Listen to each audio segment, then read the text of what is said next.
Your health tip, brought to you by Dairy, the Milky Milk.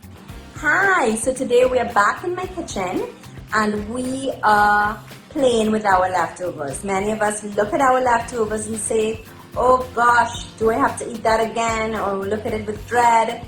But come on, we could make leftovers delicious. We can create a brand new dish just using our leftovers. I have some brown rice, some black beans, some mixed beans and corn that comes in a frozen pack, some chicken, grilled chicken that I did yesterday, and of course I have some greens, some kale.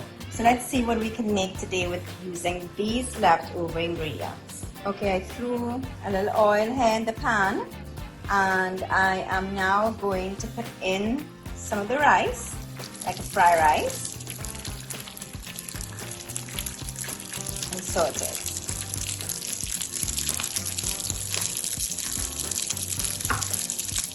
Next, I will throw in the beans.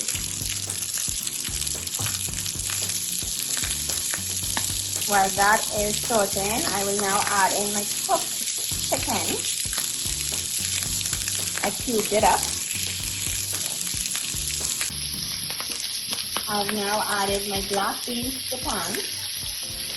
So it's like a one-pot meal that we're doing today. So this is what you could do for your leftovers. Be creative, use what you have, and make a colorful and delicious dish like this. Home Sweet Home comes to you courtesy Dairy, the Milky Milk.